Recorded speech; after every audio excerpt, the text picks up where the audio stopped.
Hello student, my name is Anil. So today we are going to discuss preparation of phenol in our chapter alcohol and phenol and ether. So preparation of phenol. So first we do preparation from haloarenes.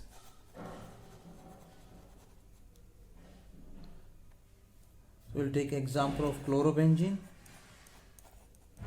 So chlorobenzene when react with sodium hydroxide at 623 Kelvin temperature, we get sodium phenoxide.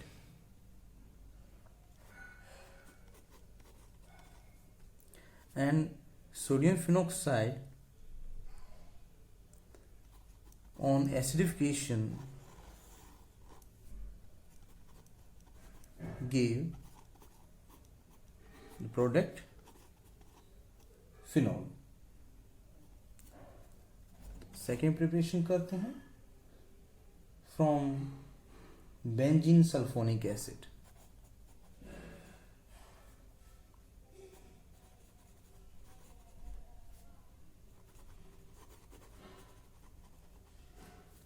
Benzene sulphonic acid. अब benzene sulphonic acid कैसे बनाएंगे?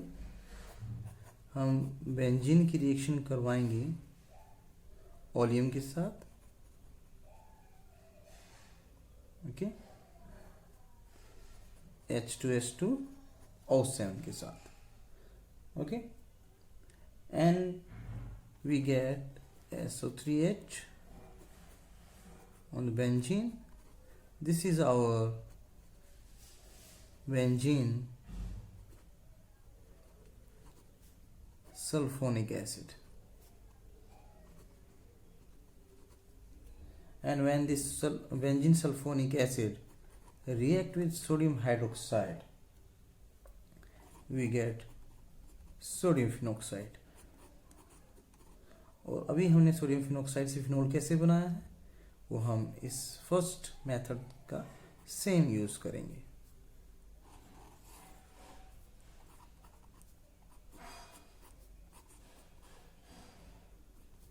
Okay, तो ये हुआ benzene sulphonic acid से phenol. Okay, third जो है preparation हम करेंगे डाइजोनियम सॉल्ट से.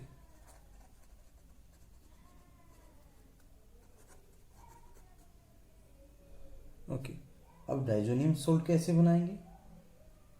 उससे पहले हम लेंगे एनिलीन. एनिलीन की रिएक्शन करवाएंगे हम अपने नाइट्रस एसिड के साथ HONO. Okay, and then we get BDC means benzene diazonium chloride.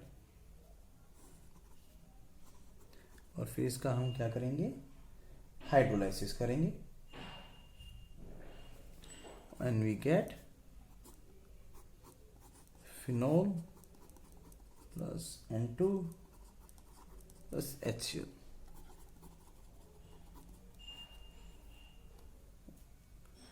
Last जो प्रिपरेशन हम करेंगे, जो फोर्थ जो प्रिपरेशन होगी वो हम करेंगे क्यूमीन से. क्यूमीन. ओके, सो क्यूमीन क्या होता है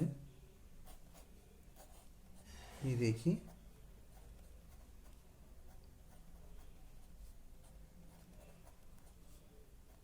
ये है हमारा cumene. Okay, now cumene is oxidised by air and we get cumene hydroperoxide. Cumene oxidation कर देंगे. यहाँ पर कार्बन हाइड्रोजन के बीच में क्या आ जाएंगे? ये क्या हुआ, ऑक्सीडाइज हुआ। ओके, अब हम क्या करेंगे, इसका हाइड्रोलाइसिस कर देंगे। Okay, and then you get phenol. Now you can see ये जो ग्रुप है ये हट गया है, OH ग्रुप बेंजीन के ऊपर आ गया, और जो ग्रुप हमारा हटा है वो क्या था, CH3CO CH3। ये क्या बना आपका, कीटोन, एसीटोन बन गया। And we have phenol here. So like this we can prepare phenol from 4 different methods. अब डिस्कस करते हैं physical property. Physical properties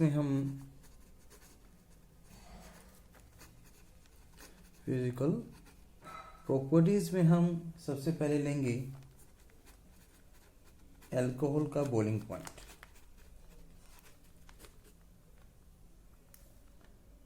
alcohol phenol का दोनों का ले लेते हैं। ओके, जो अल्कोहल एंड फिनोल,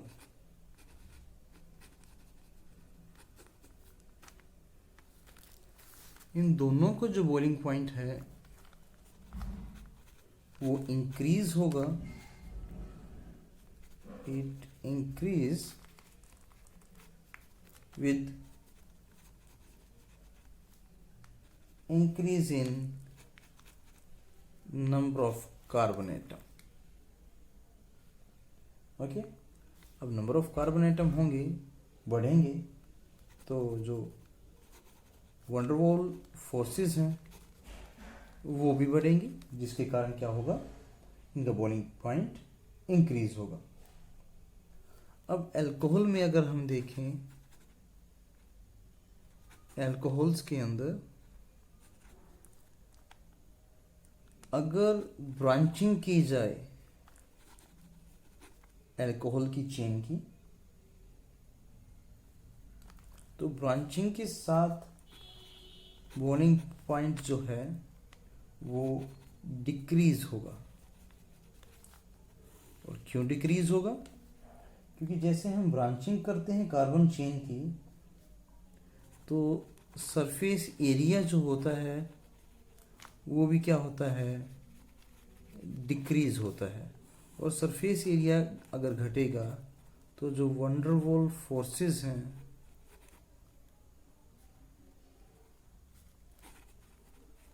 वो भी क्या हो जाएंगी, घट जाएंगी। अब वंडरवॉल फोर्सेस घट रही हैं तो इसका मतलब बॉइलिंग पॉइंट भी क्या हो रहा है, डिक्रीज हो रहा है with branching. Now come to the solubility।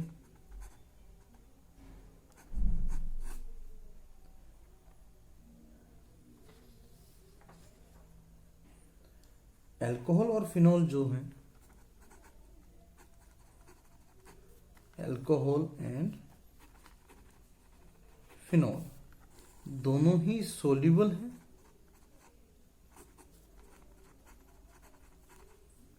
Water के अंदर due to hydrogen bonding.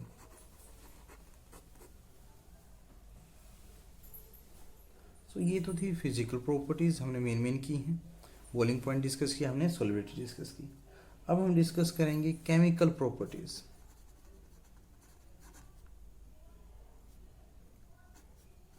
Chemical reactions. जो अल्कोहल है, केमिकल रिएक्शंस में हम अल्कोहल लेंगे तो अल्कोहल है जो ये दोनों का काम करता है, इलेक्ट्रोफाइल का और न्यूक्लियोफाइल का।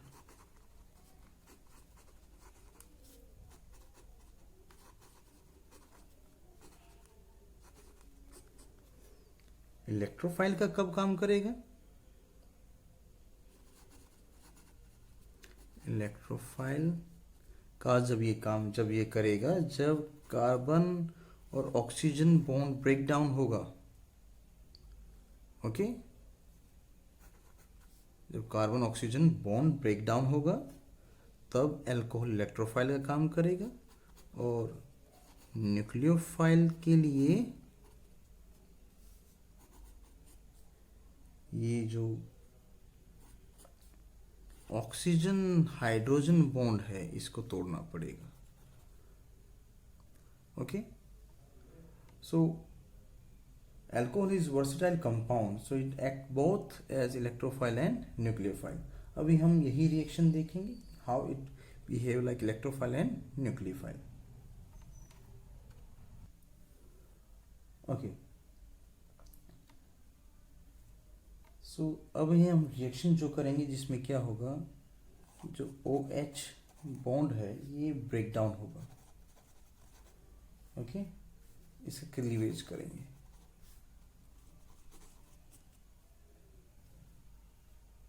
एग्जाम्पल लेते हैं अल्कोहल का, CH3OH रिएक्शन करवाएंगे इसकी हम सोडियम मेटल के साथ। सोडियम मेटल ले लें, पोटेशियम ले लिए, एल्यूमिनियम ले लेते हैं। ठीक है, किसी भी मेटल के साथ, रिएक्टिव मेटल के साथ अगर रिएक्शन करवाते हैं तो हमें एल्कोक्साइड मिलेंगे और हाइड्रोजन बाहर निकलेगा, लॉस ऑफ हाइड्रोजन। ओके, इस पे ध्यान दें। तो ये जो हाइड्रोजन बाहर निकला है, ठीक है, फिर अगर हम अल्कोहल की जगह पर फिनॉल लेते हैं और उसकी रिएक्शन भी ऐसे ही सोडियम मेटल के साथ करवाते हैं तो हमें सोडियम फिनॉक्साइड मिलेगा प्लस हाइड्रोजन। ओके, अब दोनों ही केस में क्या है, ये चीज़, ये रिएक्शन जो है ये प्रूव करती है कि both alcohol and phenol are acidic in nature.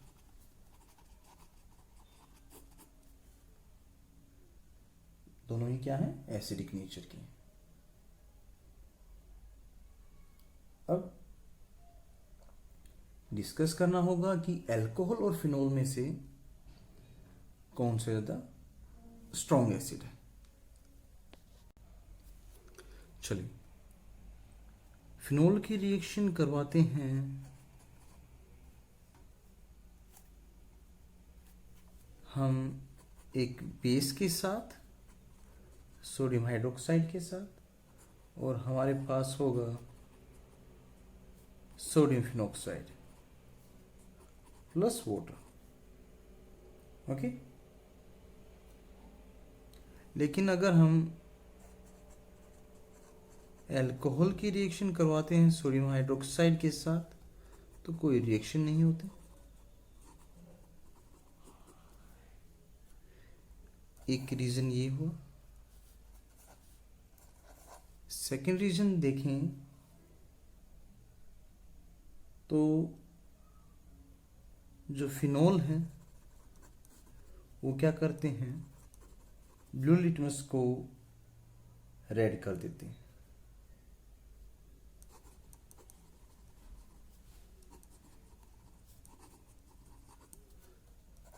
लेकिन अल्कोहल जो हैं उनका कोई इफेक्ट नहीं होता लिटमस पेपर के ऊपर।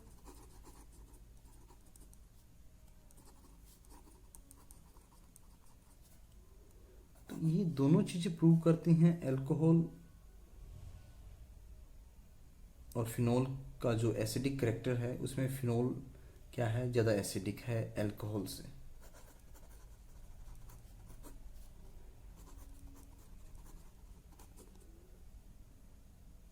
इसकी एक्सप्लेनेशन देखते हैं। अगर अल्कोहल लें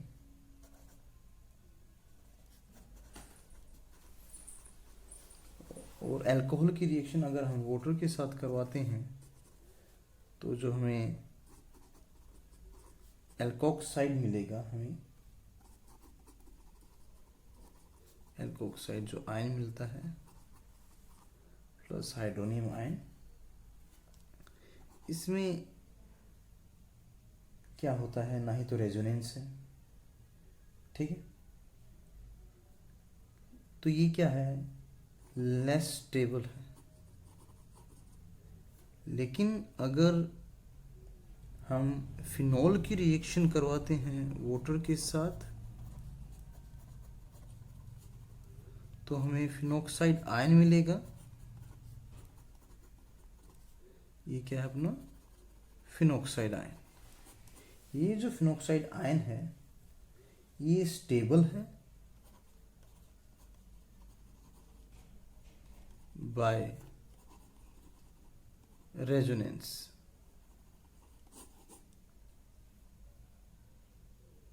Okay, so due to the stability of the phenoxide ion, then the alkoxide ion, phenols are more acidic than alcohol. तो ये चीज़ें हम एक्सप्लेन करेंगे।